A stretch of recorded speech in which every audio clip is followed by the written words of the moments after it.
Esse assunto, ele é muito interessante. Você sabia que não adianta só escovar bem os dentes para evitar a cárie?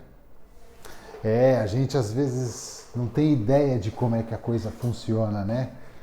Tá, então quer dizer que não precisa escovar o dente? Não, veja bem, não é só escovar os dentes.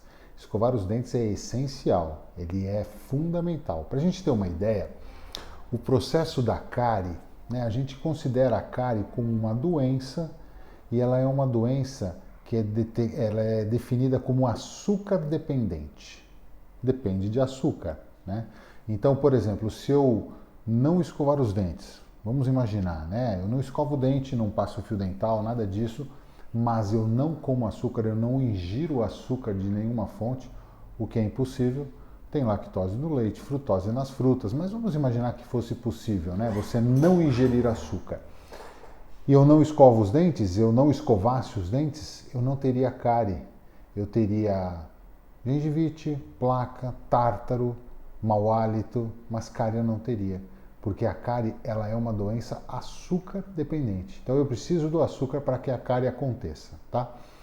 Então assim, é uma doença, a cárie, né? Ela é uma doença que a gente também considera, né? É um conceito até mais antigo, mas ela é interessante eu falar sobre isso agora para que a gente entenda direitinho.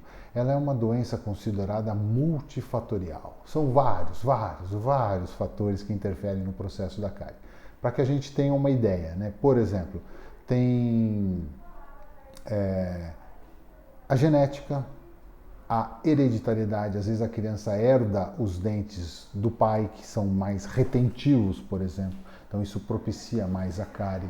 Ou a saliva da criança é mais ou menos protetora, a quantidade de saliva que a criança produz é maior ou menor, tudo isso interfere no processo da cárie. Para vocês terem uma ideia, até o nível socioeducacional dos pais e também financeiro interfere estatisticamente no processo da cárie. O local onde você nasceu interfere estatisticamente no processo da cárie. Então, assim, é uma doença multifatorial. Porém, todos esses fatores, eles são muito importantes para um estudo, para levantamento, para a saúde pública, uma série de coisas. Mas na prática, no dia a dia, nos nossos filhos, acaba fazendo pouca ou nenhuma diferença. Por quê? Nós não vamos mudar o local onde a criança nasceu. Né? Eu não vou estudar mais, fazer uma outra faculdade para que meu filho... Não é assim que funciona. Né? Vocês já entenderam aí que a coisa não é por aí. Né? Então, o que adianta a gente ter todas essas... Por exemplo, a capacidade tampão da minha saliva. É muito raro você conseguir mudar, até mesmo você estimula mais produção, mas são fatores que você sabe que interferem no processo da cárie, mas a gente não consegue interferir neles, a gente não consegue mudar. Então, quais são os fatores que a gente... então são fatores que são que fazem parte do processo da cárie. Mas os fatores essenciais, né, são dieta e escovação. E mais ainda, o fator que é determinante é a escovação. Porque por pior que você faça de ingestão, por mais que você coma de açúcar, daqui a pouco eu vou mostrar para vocês, a escovação por si só, ela é determinante. Né? Se você conseguisse fazer uma escovação perfeita, se você conseguisse remover 100% da placa do seu filho, da boquinha do seu filho, todos os dias, a gente não precisaria se preocupar com a dieta. Mas não é assim na prática. E o que importa é na prática, é o dia a dia, a vida real. Né? Então, assim, eu vou fazer uma representação aqui para a gente entender.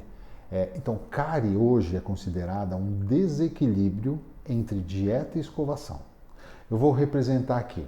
Dieta. Zero de açúcar, tá? O grande vilão quando a gente fala de cárie é o açúcar. Né? Carboidratos também causam a cárie, mas o açúcar é o grande vilão. Vamos imaginar uma dieta zero de açúcar. Impossível, né? Quem não coma açúcar. Tem frutose nas frutas, lactose, criança, né? Lactose no leite, isso e outros açúcares mais, né? O achocolatado, a suplementação, tudo isso tem muito açúcar também. Mas vamos imaginar uma dieta zero de açúcar, como se isso fosse possível. E no outro extremo, uma dieta 100% de açúcar. Uma criança que só ingerisse açúcar o dia todo, todos os dias. Também não existe, mas vamos imaginar de 0 a 100, todas as variáveis entre esses dois extremos. Do outro lado, eu tenho a escovação, tá? Uma criança que não escova o dente, em momento algum, nunca escova o dente, zero de escovação, também nunca vi ninguém nessa situação, e aquela que escova perfeitamente o tempo todo, 100% das vezes. Não existe ninguém que consiga fazer essa façanha, né? Mas vamos imaginar de 0 a 100, todas as variáveis entre esses dois extremos. Então, não é simplesmente você comer muito ou pouco doce que vai dar ou não cárie, e também não é só escovar bem ou mal que vai evitar as cáries. É o equilíbrio ou o desequilíbrio entre esses dois fatores que acaba determinando ou não o processo da cárie. De tal maneira que eu posso ter crianças que fazem uma alta ingestão de açúcar, mas escovam muito bem e não tem cárie, e eu posso ter crianças que nem comem tanto doce, mas escovam mal e vão ter cárie. Então, qual é o segredo para a gente controlar o processo da cárie? É fazer uma dieta razoável em relação à ingestão de açúcar e manter uma boa escovação. Eu adoraria que todo mundo conseguisse fazer uma ótima escovação, uma excelente escovação, uma escovação perfeita, mas na prática a gente sabe que não é assim.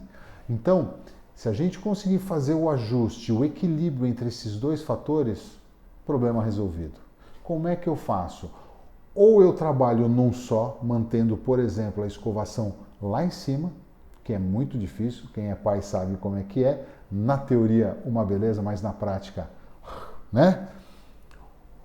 Ou eu diminuo muito o consumo de açúcar, que também é um problema. A gente, em algum momento, a gente já vai ou conversou ou vamos conversar sobre isso, né? Mas a cultura do açúcar na nossa sociedade, né? Nós aqui no Brasil, a gente tem o hábito de usar o açúcar como prêmio, como um agrado, né? Ah, se você comer toda a comida, você ganha a sobremesa. Se você fizer não sei o que, vai ganhar o chocolate lá, sei lá. Então assim, o açúcar, e a gente mesmo, né? A gente como adulto também, muitas vezes a gente faz isso inconscientemente. Então o açúcar tem um peso importante na nossa dieta, até mesmo no psicológico, né? Então, assim, é difícil. Eu converso com pais aqui, e principalmente pais de bebês, né? E a nossa recomendação hoje é que a criança não tenha contato com açúcar, no mínimo até os 2, e pelo menos o ideal seria ainda que não tivesse contato com açúcar até os 3 anos, mas no mínimo até os 2. Qual açúcar? O açúcar industrializado, refinado, processado, o açúcar adicionado. Né? Então, assim, não dê para a criança. Quando a criança vem é muito bebezinha, legal, que aí você consegue passar essa informação para os pais. Então, assim, não dê açúcar para o seu filho. Por exemplo, vou pegar um exemplo, né, que eu uso aqui até. A criança chegou aqui tem, sei lá, 1 ano, e ela vai tomar um suco de limão em casa. Ela toma sem açúcar. Se ela nunca experimentou ela toma sem açúcar. Ah, mas é ruim. É ruim para gente que já tem o paladar treinado. Mas para a criança, ela nunca experimentou então ela vai e toma o suco de limão daquele jeito. O dia que ela experimenta esse suco de limão com açúcar, ela não toma mais sem. Porque daí ela mudou. Aí ela teve o padrão para comparar. Né? Então tomar muito cuidado para que a gente não dê açúcar para a criança o máximo que puder. Aí a gente fala isso aqui e eu sei como é difícil na nossa sociedade, na nossa cultura, você fazer com que as pessoas ao redor ajudem você, contribuam com você nessa tarefa. Tio, tia, o padrinho, o vizinho, o amigo, a avó, o vô, um monte de gente que, imagina, coitadinho, judiação, vai ficar com vontade, eu dei para você e não teve problema nenhum. É difícil. Tá? Por causa disso, o açúcar tem essa associação com algo positivo, com uma premiação, tá? Mas quanto menos açúcar se ingerir, melhor para tudo, inclusive para a cárie, tá? Então assim, uma maneira de você evitar o processo da cárie é diminuir demais ou zerar o consumo de açúcar. Zerar, como a gente falou, é impossível, né? Então, diminuir ao máximo. Como também não é algo muito comum, nem muito usual, e aí a gente ficaria à mercê se não tomar cuidado aqui, então qual é o ideal para se fazer? É você fazer um equilíbrio entre esses dois. É não radicalizar, de querer fazer a escovação perfeita todas as vezes, adoraria, né? Mas a gente sabe que na prática não existe isso, e nem só trabalhar aqui zerando o consumo de açúcar. É fazer o equilíbrio. Desde que a escovação esteja acima, vamos dizer assim, da ingestão de açúcar, problema resolvido. Então, por isso que a escovação ela é determinante, né? Em última análise, ela é determinante. Por isso que a gente tem que focar na escovação. 3 vezes ao dia, bacana, mas não adianta só isso. Com bebês ainda, que a gente considera bebês até 3 anos, né? Com bebês a gente fala que tudo bem se forem 2 escovações por dia. Então, assim, desde que não haja uma alta ingestão de açúcar, principalmente no que se refere à frequência. Nós temos para pensar aí no consumo de açúcar é quantidade, o tipo deste açúcar e a frequência de ingestão. Frequência de ingestão é quase tão importante quanto a escovação quando a gente fala de controle de cárie. Então, precisa controlar a ingestão diária. E aí não é só de açúcar, é a ingestão diária. Sabe o que é pior para a cárie em relação à frequência? Aquela criança que fica beliscando o dia todo. Para a cárie, né? Para outros assuntos, para outros aspectos da saúde geral, tudo bem, é até legal. Mas para a cárie, ficar beliscando, ficar o dia inteiro mastigando, a criança está toda hora com alguma coisa na boca, isso para a cárie é muito complicado, é muito arriscado. Então precisa controlar a ingestão de açúcar e carboidratos, né? E principalmente no que se refere à frequência de ingestão. Então, por exemplo, uma dica aí, um exemplo legal para vocês. Imagina a seguinte situação: a criança, bebê lá, sei lá, 8, 10 meses, acorda, toma uma mamadeira deitado na cama. Uma ingestão. Passa lá meia hora, ele levanta, aí come uma bolacha, 2 bolachas recheadas, segunda ingestão de açúcar. Passa mais meia hora, 40 minutos, faz outra ingestão aí de um pão com uma Nutella, por exemplo. 3 ingestões. Um café da manhã é como se ele tivesse sido dividido. Então são 3 ingestões. Se esta mesma criança acordar, sentar-se à mesa, comer pão com Nutella, bolacha recheada, tomando o achocolatado lá, o Nescau, virá uma ingestão. Entenderam? Então tudo que você puder concentrar, principalmente quando for açúcar, tá? Então se você vai dar um chocolate, dê como sobremesa, não como lanche da tarde, por exemplo. Tudo que você puder concentrar, concentre, pensando na cárie, tá?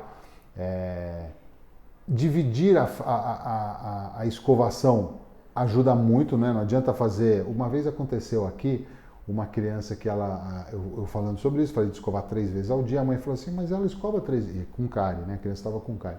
Mas ela escova 3 vezes ao dia. Eu falei, sério? Quais horários, né? Que hora que ela escova? A hora que ela acorda, depois do café e antes do almoço, porque a perua passava cedo para pegar a criança, então ela escovava o dente tipo 11 horas, meio-dia, aí almoçava, ia para a escola sem escovar o dente, ficava na escola o dia inteiro, não escovava o dente. E aí, então ela pega cedo para ir para a escola e acho que era a primeira que pegava e a última que devolvia. E aí ela não escovava o dente na escola. Ela jantava na escola, entrava na perua e todo dia ela chegava dormindo. Aí os pais pegavam, colocavam na cama sem escovar o dente. Então, assim, ela escovava 3 vezes, mas não é assim, não é só escovar 3 vezes. Você tem que dividir essa escovação no dia, exatamente para tentar controlar o problema aí que acontece da alta frequência de ingestão. O que a gente considera normal? Para crianças, 5 ingestões, tá? As 3 principais e 2 lanches intermediários. Café, lanche, almoço, lanche e jantar. Para bebês, a gente ainda considera que tudo bem 6 ingestões, tá? As mesmas que a gente falou e mais uma mamadeira. Se passar daí, tem que tomar cuidado. Aí a gente tem que aumentar a quantidade de escovação ou diminuir, ou rever a frequência de ingestão. Tá bom? Espero que vocês tenham gostado desse nosso conteúdo aí e qualquer coisa é só perguntar. Tá bom? Um abraço para vocês.